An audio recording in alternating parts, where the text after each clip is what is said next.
Je vous retrouve pour un nouveau vlog en mode complètement décoiffé, mais pour une fois je commence un vlog maquillé, ce qui est incroyable. On est mardi 7 mai, on a découvert hier matin que Willow avait congé pendant 2 jours, donc en fait on s'est tapé un week-end de 4 jours. Et comme aujourd'hui je ne savais pas quoi faire, on a décidé qu'on allait prendre les vélos et puis partir direction Villeray, donc depuis chez nous. Donc on va aller par là-bas, avec la remorque qu'une amie nous a prêtée, et puis Willow sur son vélo qui tient à moitié la route, donc j'espère que ça va tenir jusque là-bas. Et du coup on va aller normalement faire une activité avec les enfants, je sais pas si on y arrivera avant la fermeture parce que c'est déjà 3 h je crois, donc on verra bien. On va déjà se lancer là-dessus et je pensais tourner une vidéo au sujet de l'allaitement par là-bas au milieu, donc on verra ce qu'on a le temps de faire. En tout cas, à tout à l'heure. Bonne journée.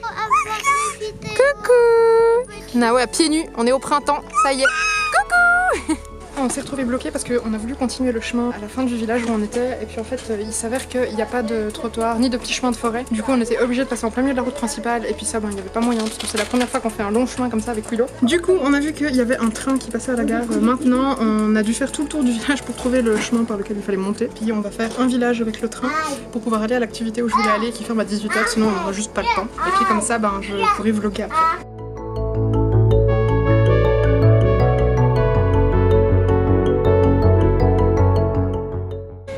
Arrivé là où il y a Camille Bloch, je sais pas si vous connaissez, c'est une usine de chocolat qui est super connue en Suisse, qui fait notamment les Ragusa. Et qu'est-ce qu'elle fait encore, Willow?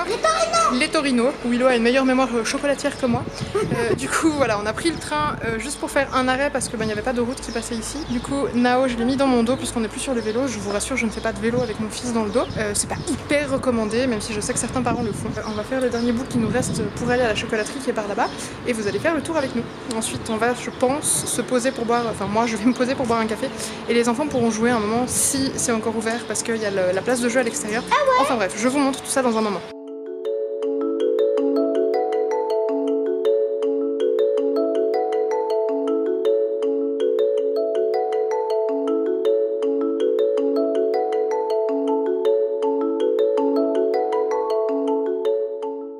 On est arrivé, on a parqué les vélos. D'ailleurs je vous le dis ici parce que ça risque rien, vous allez pas venir me voler mon vélo ici aujourd'hui, mais je ne les ai absolument pas attachés parce qu'en fait je suis partie comme une touriste, j'ai complètement oublié de prendre un cadenas, donc voilà, hein, on va les laisser comme ça. De toute façon c'est les deux des vélos d'occasion, la charrette elle est toute trouée, du coup au pire si on nous les vole, j'en retrouverai. Je vous fais pas une photo de l'odeur, je pense que heureusement que vous n'avez pas les odeurs sur cette vidéo, ça sent archi bon le chocolat. En fait il y a l'usine d'un côté et puis il y a le côté musée de l'autre côté avec un endroit où ils font des brunchs etc. C'est vraiment un endroit super sympa, du coup je me réjouis de vous y emmener. C'est que la 2e fois que je viens là, 3e peut-être.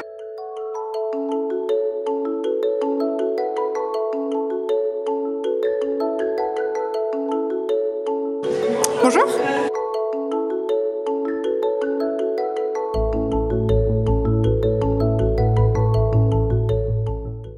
On est sur le parcours découverte, en fait c'est un genre de musée où il y a tout un parcours depuis la fabrication de l'usine où on voit derrière toute la fabrication du chocolat à l'époque. Et en fait plus on va avancer dans le temps et puis dans les étapes de fabrication. Il y a même des fontaines de chocolat après. Désolée de ne pas vous emmener avec moi de manière un petit peu plus réaliste. Et Nao pour le moment il ne demande pas spécialement son reste. Donc à l'époque les plaques ressemblaient plutôt à ça. Vraiment typiquement suisse, je pense que ça peut être fort dépaysant pour les Françaises, les Belges ou les Québécoises qui regardent cette petite chose. Willow a redécouvert la fontaine de chocolat. D'ailleurs, je vais en faire de même.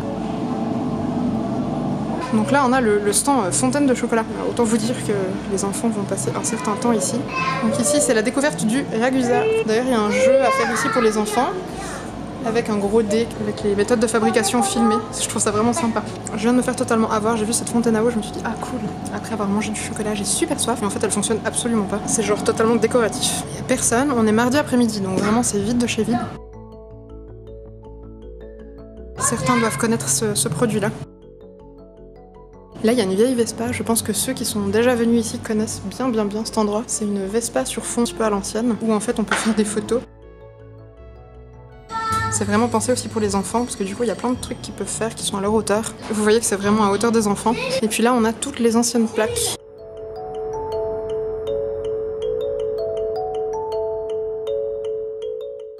Et les enfants sont en train de se prendre en photo sur la Vespa. Au niveau décor tout est super bien pensé, je trouve ça vraiment cool. On est en immersion totale. Et là on est en 1948. Moi je vois du chocolat. Du chocolat? Ça a l'air bon? C'est le stand de création où on peut créer nos propres emballages, puis ça imite un petit peu les bureaux qu'ils avaient à l'époque pour créer le design des emballages. Ici, on a toutes les anciennes pubs, si je me rappelle bien. Donc là, on est en 1973. Je trouve ça vraiment rigolo. D'ailleurs, c'est assez effrayant. Ce monsieur est effrayant. Ici aussi, on a toutes les anciennes pubs, tous les anciens spots publicitaires. D'ailleurs, on voit l'usine à l'époque. Vous avez vu avant de l'extérieur à quoi ça ressemble maintenant. Avant, ça ressemblait à ça. Alors, c'est vraiment comme si on était dans l'usine. D'ailleurs, ça m'avait pas mal impressionné à l'époque parce que j'avais jamais su pourquoi ils avaient créé ce logo. Donc ça, c'est le logo de Camille Bloch. Et du coup, là, on a l'explication. Là, on arrive gentiment dans les années où on connaît toutes ces plaques de chocolat.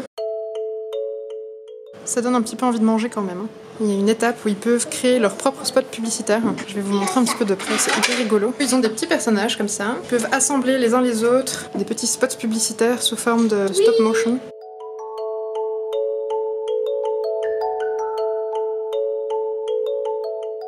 Quand même que je vous raconte la honte. J'ai parqué les vélos dans le parking du personnel. J'ai pas vu que c'était le parking du personnel. Il y a plein de gens qui m'ont vu, mais du coup, comme j'avais pas envie de déplacer les vélos à des kilomètres, je les ai laissés là-bas. J'espère qu'ils seront toujours là-bas quand on sort. Là, on commence à rentrer dans un truc assez intéressant puisque c'est la production. C'est vraiment comme si on était dans l'usine. Du coup, on a absolument tout ce qui est contenu dans le chocolat qui est ici. Il y a un stand où ils peuvent goûter ce qui est à l'intérieur du chocolat, donc tout ce qui est fèves de cacao, noisettes, amandes, etc. Là, on est vers la fermentation du cacao. Et ici, c'est l'endroit où ils peuvent tester tous les gestes qui sont faits pour la fabrication du chocolat. Mélanger, concasser. Là. Alors, on a un bout comme ça qu'on va utiliser. Ça, on appelle la coquille, comme un coquille d'un œuf. On vient pas tout. Oui, c'est vrai. Profiter, c'est vrai. Là.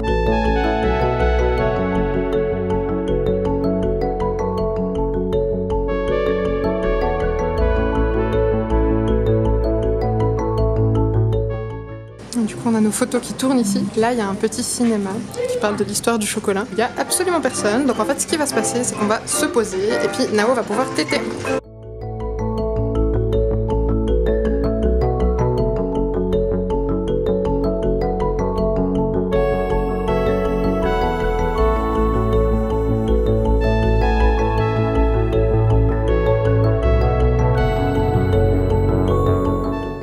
Même la place de jeu est en forme de chocolat, c'est fabuleux. Nao, pieds nus, découvre la petite place de jeu qui est ici. Il a trouvé comment rentrer dedans. Enfin voilà, on a fini le tour, je pense qu'on vous a montré presque tout. Mais du coup là on profite un petit peu du parc qui est accolé à l'usine. On va passer à la boutique pour acheter du chocolat, pour ramener à Papa Ours parce qu'il n'a pas pu venir vu qu'il travaille et comme nous tous il est fan de chocolat évidemment. Un bon Suisse qui se respecte doit être fan de chocolat, en particulier de chocolat de sa région. Et en fait moi d'ailleurs je n'aimais absolument pas le chocolat jusqu'à il y a environ 2 ans. Et pour ceux qui se posent la question et qui sont de passage en Suisse ou qui vivent en Suisse et qui ne connaissent pas, c'est donc l'usine Camille Bloch qui est à Courtelary en Suisse dans le canton de Berne. Et c'est une visite qui est vraiment sympa à faire en famille je trouve, c'est vraiment chouette. Le lieu franchement, vous voyez autour de moi c'est tout vert, c'est vraiment trop joli. Vous serez ravis d'apprendre que personne ne nous a volé nos vélos, ils sont toujours là. On va aller trouver un petit coin un peu en forêt ou en campagne où je peux faire ma vidéo. Je voulais faire une vidéo au sujet de l'allaitement, je crois que je l'ai dit avant. Et ensuite on va aller reprendre le train et on va rentrer à la maison parce que ça va être l'heure de souper. A tout à l'heure. Et j'ai trouvé un coin juste derrière pour tourner ma vidéo sur l'allaitement que je voulais tourner, qui est une vidéo toute simple que je vais poster je pense ces prochains jours. Il y a Nao qui est épuisé, je pense qu'il va s'endormir dans la remorque. Et on va gentiment reprendre le guidon. Et on va repartir en direction de la gare qui est assez loin, je crois qu'il y a 1 kilomètre à faire, enfin bref, ça sera fait relativement vite. Là c'est 18 h, du coup j'espère qu'on va pas mettre trop de temps. A tout à l'heure. On est enfin arrivé à la maison. J'ai essayé d'appeler Papa Ours qui ne m'a absolument pas entendu. Du coup, il va falloir que je range le vélo et puis la remorque en ayant Nao dans les bras. Donc je sais pas comment je vais faire. Hello, je vous reprends depuis mon téléphone, sachant que j'ai oublié ma carte mémoire en sortant de la maison. Donc mon appareil photo que j'ai avec moi ne me sert strictement à rien. J'ai pas continué de vlogger hier, je pensais terminer mon vlog hier. Et puis en fait finalement on est rentré, enfin il s'est passé tout un tas de choses. Et puis c'était relativement tard, du coup j'ai pas repris. Donc je reprends aujourd'hui. Willow a recommencé l'école, Eileen avait la crèche ce matin. Et en fait cet après-midi je pensais faire un atelier biscuits avec les enfants. Et en fait la réalité c'est qu'on va faire complètement autre chose. On va aller dans un endroit qu'on connaît très bien maintenant, je vais vous montrer.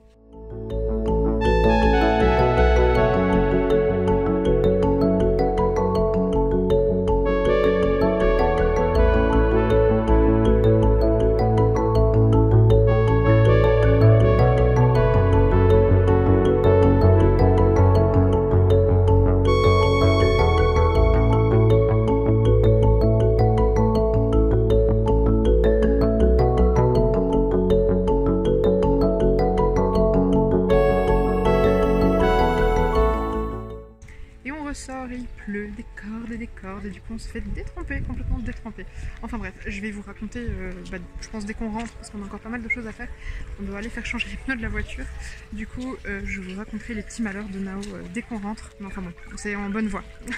Hello, je vous reprends depuis la maison. Du coup, j'ai récupéré mon appareil photo, la qualité est bien meilleure quand même. Ce qui s'est passé, c'est que je vous avais parlé il y a quelques temps sur Instagram de Nao qui s'était coincé le doigt sous une porte d'entrée à cause de moi. J'avais eu beaucoup de culpabilité vis-à-vis de ça. Et en fait, ce qui s'est passé, c'est qu'il a perdu ses 2 ongles, donc on avait fait des soins, on avait fait des bains de camillosant pour aider à éviter un panarif. Et en fait, ce qui s'est passé, c'est que les ongles sont tombés. Le dernier est tombé, je crois, il y a une semaine à peu près. Et en fait, on pensait qu'on était sorti d'affaires et on a constaté hier qu'un de ses doigts avait du pus qui sortait et cicatrisait super mal. Il était tout rouge, chaud, gonflé. Du coup, on a un petit peu paniqué. On a demandé à notre copine voisine qui est infirmière, qui nous a dit qu'il faudrait quand même aller faire contrôler. On est allé aussi à la pharmacie pour demander ce qu'ils en pensaient et ils ont tous dit qu'il fallait aller aux urgences parce qu'il y avait un risque de septicémie, etc. Et du coup, ben voilà, malgré le fait qu'on soit pas vraiment friand de médecins et puis qu'on n'ait pas spécialement l'habitude d'aller aux urgences pour rien, après s'être tapé les urgences pour la gastro d'Eileen, on s'est tapé les urgences pour le doigt infecté de Nao. On a eu, je crois, 1h30 voire 2 heures d'attente alors que c'était juste un rendez-vous de 10 minutes. Et ils nous ont donné des antibiotiques apparemment super puissants à lui donner par voie orale. On a du coup une grosse seringue complète, enfin 8 ml d'antibiotiques à lui donner toutes les 8 heures, donc il faut le réveiller même la nuit à 23 h pour lui donner. Donc ça risque d'être sympathique, on va passer une bonne semaine, mais au moins Nao il va bien. D'ailleurs le rendez-vous s'est super bien passé. De nouveau on a eu aucun jugement vis-à-vis des vaccins. L'infirmière qui nous a reçus était un petit peu étonnée qu'on n'ait pas fait vacciner nos enfants, et puis elle a eu envie que je confirme au moins 4 fois que non, mes enfants n'étaient pas vaccinés. Mais en dehors de ça, elle a pas fait d'histoire, et je crois d'ailleurs qu'ils ont pas spécialement le droit d'en faire, parce que je rappelle qu'en Suisse, les vaccins ne sont pas une obligation, heureusement. Mais enfin voilà, du coup c'était une super après-midi. Là j'ai Papa Ours qui est allé amener la voiture pour changer les pneus, comme je vous le disais avant, et puis moi je voulais trouver une recette de crème pour les mains, que je voulais faire moi. J'utilise beaucoup de produits cracra pour ma peau, pour les enfants j'essaie d'éviter, mais pour ma peau j'en utilise vraiment. J'avais envie de faire un soin moi-même, j'en fais quand même de temps en temps, le liniment typiquement je le fais moi-même. Du coup je me suis dit potentiellement pourquoi pas essayer, on va regarder, je sais pas si j'ai de quoi faire. C'est un après-midi qui n'a pas été productif du tout, c'était super relou, et puis on a pas mal flippé. Heureusement qu'on est allé aujourd'hui à l'hôpital, parce que vraisemblablement si on avait laissé traîner, ça aurait quand même pu créer une infection beaucoup plus importante. Et sinon, il y a un truc que je voulais vous raconter, qui va vous faire beaucoup rigoler. D'ailleurs Boobs, je sais que tu vas passer sur cette vidéo, et je ne te remercie pas, parce que tout ça c'est ta faute. Je rigole évidemment. J'ai un haut de la marque Boobs avec une sirène dessus, c'est le haut que je porte par exemple sur la vidéo que j'ai fait avec ma maman, et c'est un haut qui est relativement décolleté, et qui permet donc d'allaiter sans aucune difficulté, ce qui fait que je le porte quand même assez régulièrement. Lundi, je suis allée en Valais pour aller voir ma meilleure amie qui est la marraine de Nao, et j'ai dû passer à la gare pour faire un truc, du coup j'ai fait la queue, et il y avait beaucoup de monde dans cette queue. Nao s'est endormi sur moi, il était en sling sur moi, il s'est endormi, et au bout d'un moment je vois que le monsieur derrière moi me fixe d'une manière vraiment dérangeante, et je me dis mais c'est bizarre, enfin il doit avoir un problème. Je suis habillée en jeans, t-shirt, enfin rien de spécialement sexy, je comprends pas pourquoi il me regarde comme ça. Et du coup je me retourne, je lui lance un regard un petit peu interrogateur, je constate qu'il regarde au niveau de ma poitrine, donc je regarde, et je constate que j'ai un sein qui est entièrement à l'air. Nao n'avait même pas tété ce sein, c'est pas du tout le sein qui venait de téter, il avait tété l'autre. Le haut Boobs était tellement décolleté que quand j'ai serré mon sling, ça a baissé le haut, plus le soutien-gorge, et du coup j'avais le sein complètement à l'air sous le sling, sous les anneaux du sling, c'était ridicule. Alors l'ancienne moi aurait complètement paniqué, serait devenue toute rouge, aurait limite eu envie de pleurer, coucou Nao. La nouvelle moi a réagi de manière très adulte en se rappelant que c'était que des seins, que les hommes cis se baladaient torse nu, personne leur disait rien, et du coup je n'ai absolument pas culpabilisé, j'ai rigolé. D'ailleurs le monsieur derrière moi a vu que je rigolais, ça l'a détendu aussi, parce que finalement je pense que son regard n'avait rien de dérangeant, c'était juste que effectivement c'est dérangeant de voir une femme qui n'est pas très habillée en pleine ville. Mais du coup c'est une anecdote de maman allaitante, ou de maman porteuse plutôt, parce que je pense que ça pourrait arriver même à une maman qui n'allaite pas. J'avais envie de vous le raconter parce que je trouve ça super rigolo, et vaut mieux en rire qu'en pleurer, hein. On vient de rentrer des courses de la pharmacie, je vais aller terminer tout ce que j'ai à faire, je pense que ce vlog va s'arrêter ici, je crois que je vous ai dit tout ce que je voulais vous dire. Je voulais encore juste vous montrer un truc, si vous l'avez pas vu encore sur Instagram. Je sais pas si vous l'avez vu tourner sur Instagram, mais j'ai reçu ces 3 cadres là, que vous verrez peut-être un petit peu mieux dans le post que j'ai fait hier matin ou ce matin sur Instagram. C'est des affiches qui sont, enfin que j'ai mis moi sous cadre, j'ai pas pris les cadres avec, des affiches qui représentent donc les bébés à la naissance. Je trouve que c'est un côté hyper joli et puis ça reste relativement esthétique. Le bébé fait la taille qu'il faisait à la naissance. Du coup on peut renseigner quand on passe la commande la taille, le poids, la date de naissance, les prénoms, l'heure de naissance. Et en fait il y a tout qui est renseigné après sur l'affiche. Je vais essayer de vous montrer de loin, mais je trouve que ça le fait vraiment pas mal. Nao, on dirait un alcoolique anonyme. Je sais pas si vous vous rappelez, mais on avait un autre cadre en dessus du canapé, je sais pas si certains d'entre vous l'ont vu, et du coup ce cadre on l'a mis là dans le couloir. Il faut pas faire attention parce qu'on a un tas de chenilles dans ce couloir. Et puis là dessus on a mis des miroirs et puis des petites décorations qui sont des saladiers chez Ikea je crois, où on a accroché des plantes. Et ici aussi on a des plantes. Et tout ça on l'a fait sur conseil et avec la totale collaboration d'une passionnée de décoration. Donc voilà, ce vlog va s'arrêter ici parce que je crois qu'on a gentiment fait le tour et puis en fait il y a eu un tas de choses qui n'étaient pas prévues au programme. Donc je vais essayer de reprendre un petit peu le fil de ma réalité. Du coup je vous souhaite une super bonne fin de journée. J'espère que de votre côté tout se passe beaucoup mieux que chez moi. Et à tout bientôt. Ciao! Nao, tu fais ciao ciao? Ciao ciao!